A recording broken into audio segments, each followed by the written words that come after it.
कैसे ना कैसे करके हिंदी मीडियम के स्टूडेंट्स का रिजल्ट लाना है। तो सुखराम, कहाँ रुकावट है? जैसे मैं इतना कॉन्फिडेंट हूँ, ये कह सकता हूँ कि मेरा प्री करवा दो, मैं हर बार मेंस पास कर लूँगा, हर बार इंटरव्यू दे दूँगा, फाइनलिस्ट में घुस जाऊँगा। तो सबसे बड़ी बात है हिंदी मीडियम के लिए प्री है। अब उस दिक्कत का सुझाव एक ही है कि आप जितनी ज़्यादा प्रैक्टिस करोगे, एक रणनीति पूरी मैंने 2 बार प्री क्वालीफाई किया, उसकी एक पूरी अलग रणनीति थी। मेरा पहले अटेम्प्ट में प्री नहीं हुआ, उसका कारण था करंट अफेयर्स। मैं जो अपना प्रीलिम बूस्टर न्यूज जो डिस्कशन आता है उसको सिर्फ सुनता था, उसके नोट्स कभी नहीं बनाए।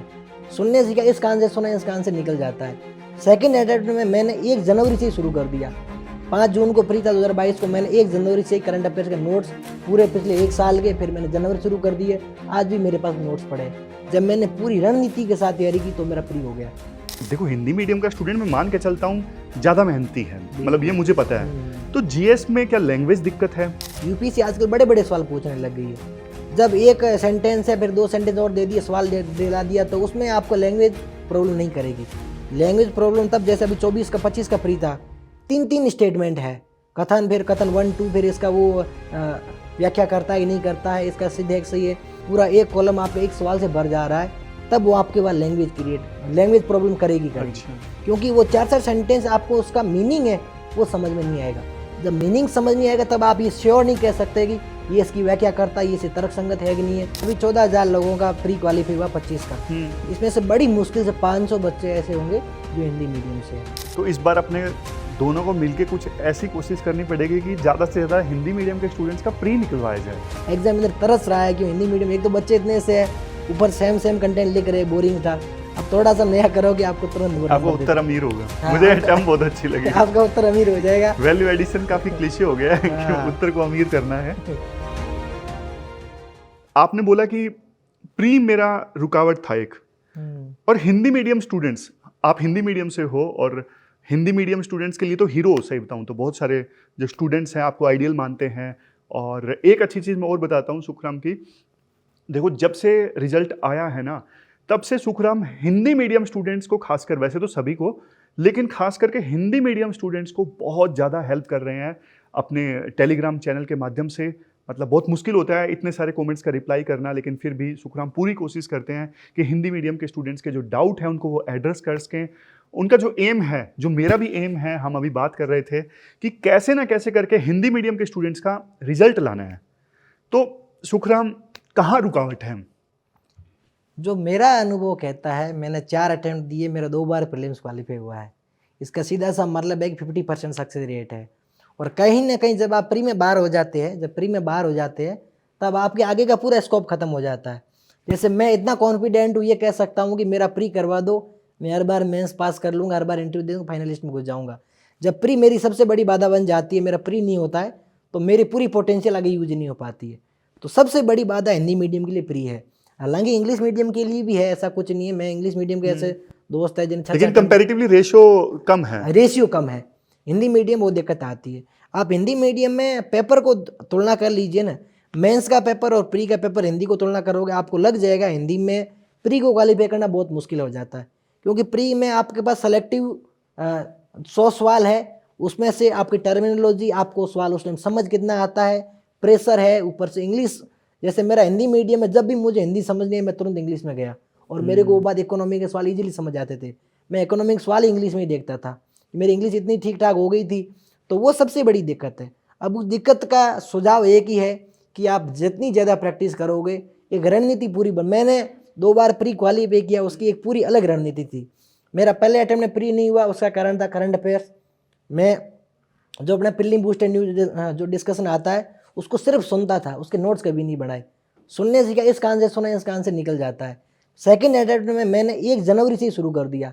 5 जून को प्री था 2022 को, मैंने 1 जनवरी से ही करंट अफेयर्स के नोट्स पूरे पिछले 1 साल के, फिर मैंने जनवरी शुरू कर दिए। आज भी मेरे पास नोट्स पड़े। जब मैंने पूरी रणनीति के साथ तैयारी की तो मेरा प्री हो गया। फिर वापस थर्ड अटेम्प्ट में मेरा प्री नहीं हुआ, क्योंकि इंटरव्यू हो गया था और मैं कॉन्फिडेंट था, मैंने लिस्ट में घुस जाऊँगा।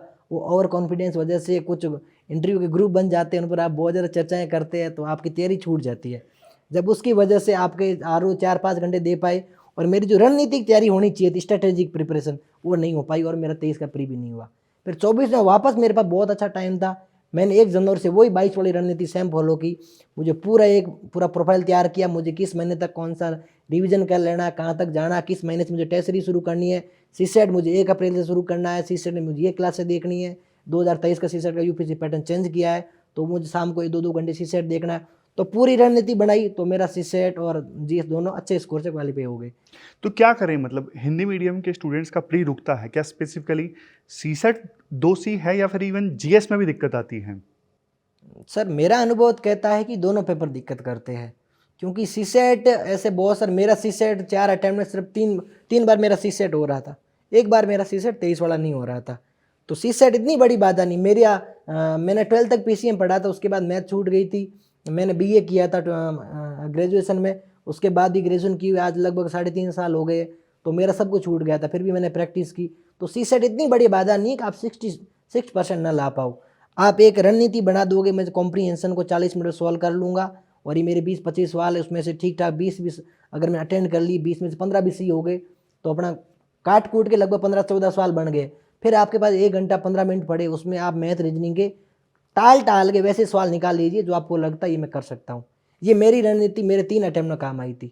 तो सीसेट मेरे लिए इतनी बड़ी बाधा नहीं अगर थी। देखो सीसेट दिक्कत नहीं है तो फिर तो जीएस, देखो हिंदी मीडियम का स्टूडेंट मैं मान के चलता हूँ ज़्यादा मेहनती है, मतलब ये मुझे पता है। तो जीएस में क्या लैंग्वेज दिक्कत है? जैसा आपने बताया कि इकोनॉमी समेत कुछ सब्जेक्ट्स के जो वर्जन है, मतलब लैंग्वेज है, बहुत ज़्यादा टफ हो जाती थी कि आपको इंग्लिश में देखना पड़ता था। क्या ये एक रुकावट है या फिर ये 1-2 क्वेश्चन में होता था, ज़्यादा नहीं होता था? देखो वो सबसे बड़ी दिक्कत आपकी रुकावट बनेगी जब आप लैंग्वेज, होता क्या है यूपीएससी आजकल बड़े बड़े सवाल पूछने लग गई है।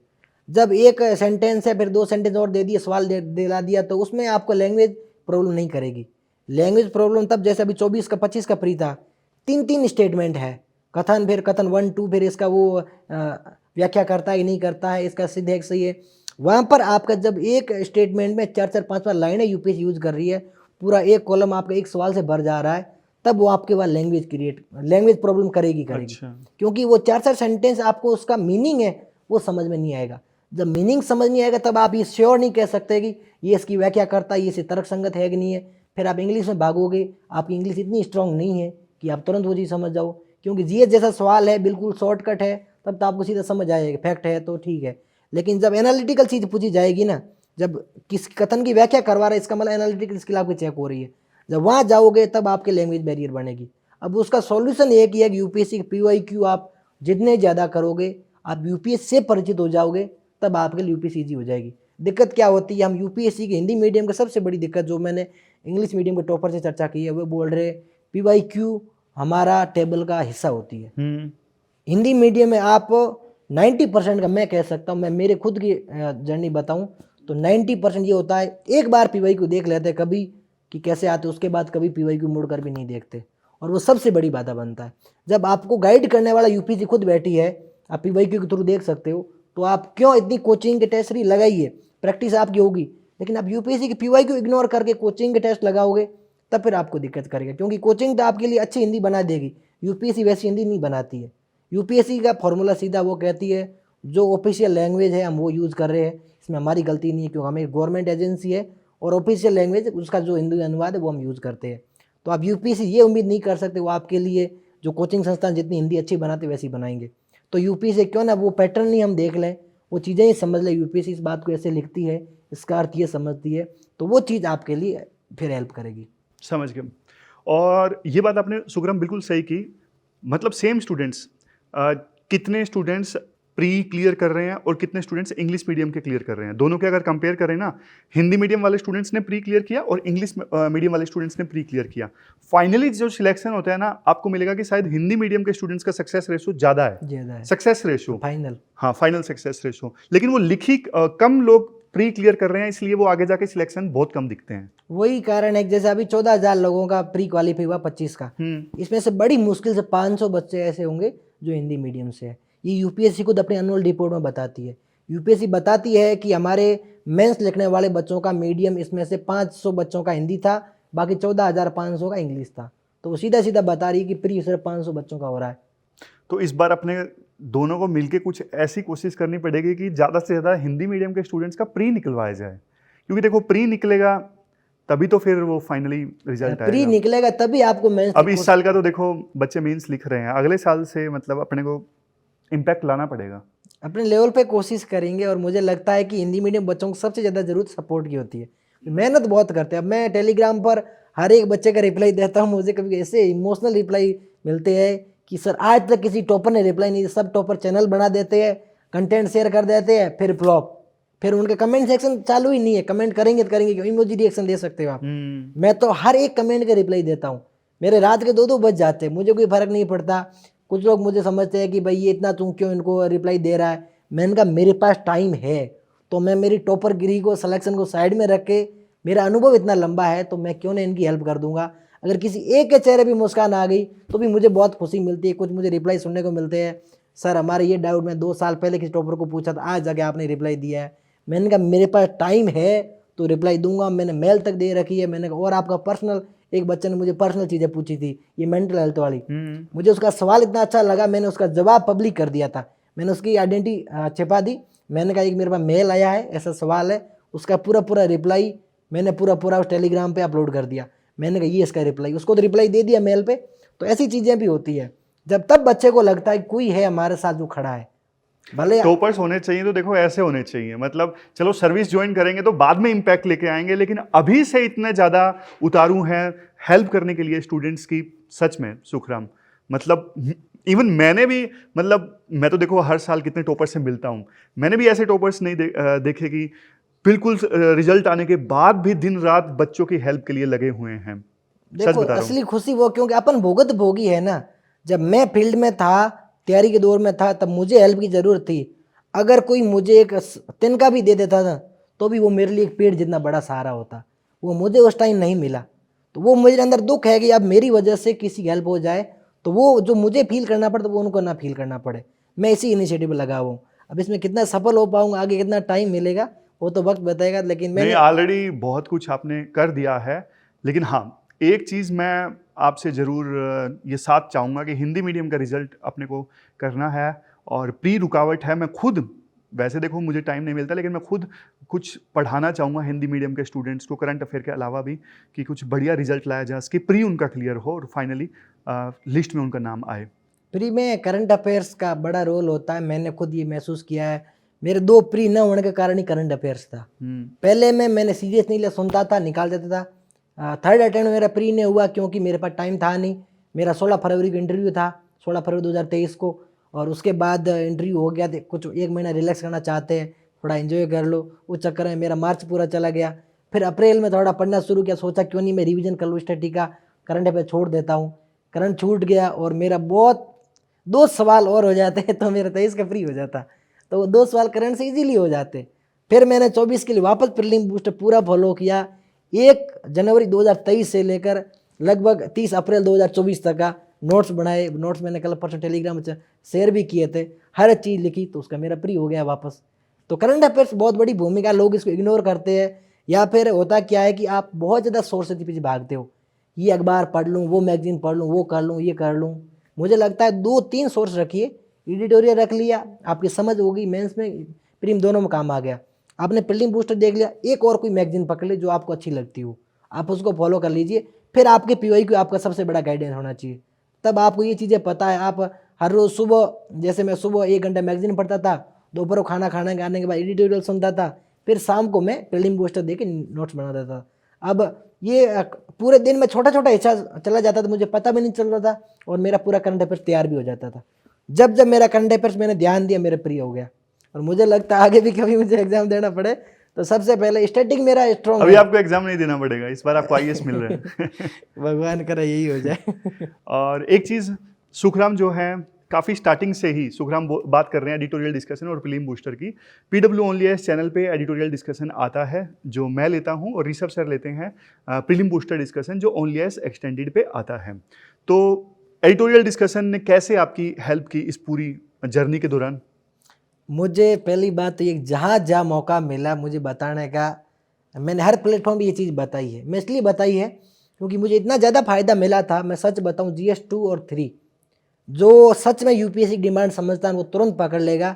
अगर उसने 1 महीना भी एडिटोरियल फॉलो किया है ना, वो 31वें दिन खुद बोल देगा कि ये GS2 और 3 के लिए तो इनफ है। स्टैटिक पोर्शन आप इकोनॉमी, साइंस टेक्नोलॉजी स्टैटिक छोड़ दीजिए, इकोनॉमी और सेकंड पेपर के लिए आपकी पॉलिटी, ये चीज़ें आप लक्ष्मीकांत से या किसी और टीचर से पढ़ सकते हो। उसके बाद जो आपको IR पूरा का पूरा करंट अफेयर से है, जैसे अभी मान लीजिए मोदी जी कहीं गए हैं तो तुरंत दूसरे दिन आप डिस्कस करते हो बिल्कुल। वो चीज़। तो UPSC का एक भी पिछले 7 सालों का 6 सालों का देख लीजिए, एक भी IR का ऐसा सवाल नहीं होगा जो आपने डिस्कस ना किया हो।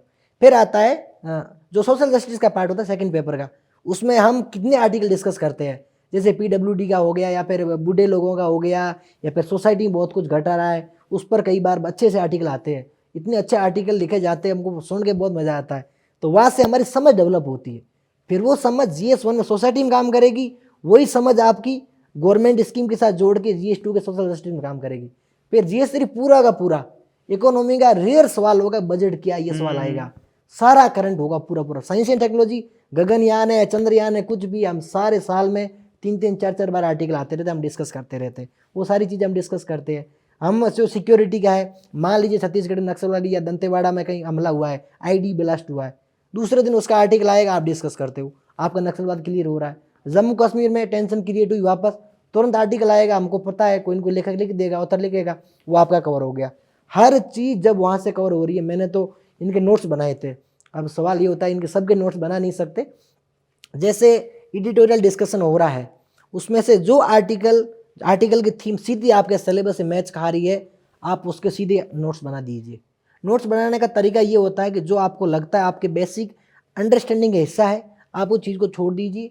आपको लगता है ये एडवांस लेवल की चीज़ें हैं और ये मैं आंसर में लिखूंगी तो मेरा आंसर अच्छा बनेगा, मैं उसको कहता था मेरे उत्तर को अमीर बनाने वाली चीज़ें, तो मैं उत्तर को अमीर बनाने के लिए उन चीज़ों को यूज़ करता था। मेरे आज भी एक इतनी बड़ी नोटबुक है, उसको मैंने मेंस के लिए स्पेशल GS 1 2 3 बांट दिया, फिर उनमें चीज़ें मैं डिस्कस करता जाता, मैं लिखता जाता था। मेरा IR या साइंस एंड टेक्नोलॉजी चीज़ें हुई, या फिर ऐसे क्रिटिकल इशू हुए जिनके मुझे पता अब नक्सलवाद है या माओवाद की प्रॉब्लम्स है, इनके ऊपर आपको नोट्स कहीं नहीं मिलेंगे, तो ऐसे डिस्कसन आते हैं, वहाँ से जो समझ बनती है ना, फिर UPSC का सवाल सीधा तो पूछेगी नहीं, वो एनालिटिकल पूछेगी। तो जब हम एनालिसिस आपका सुनते हैं तब हमारी सोच भी वैसी बन जाती है, एनालिसिस करने वाली। फिर जब आप क्वेश्चन के आंसर में एनालिसिस अच्छे से कर दोगे, आप हर एस्पेक्ट को एड्रेस कर दोगे, फिर ऑटोमेटिकली आपको नंबर आएंगे। मेरे हिंदी मीडियम में 2022 की बात करूँ, एक GS3 को छोड़ के सब GS में 100+ नंबर थे।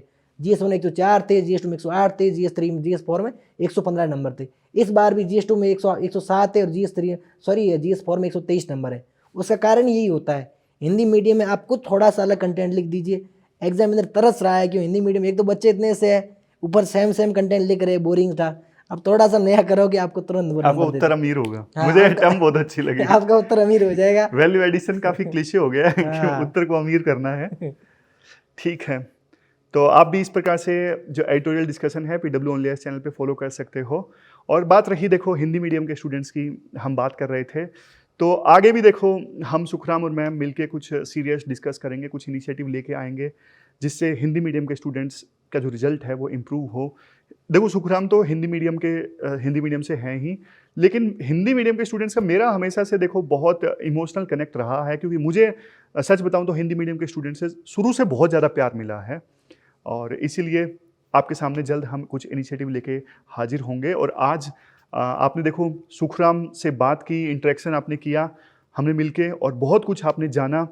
सच में हम तो देखो यही दुआ कर सकते हैं कि जिस प्रकार से इनकी सोच है, मतलब अभी से इतनी बढ़िया सोच है, जब ये सर्विस ज्वाइन करेंगे तो कितना बढ़िया समाज के लिए कर पाएंगे।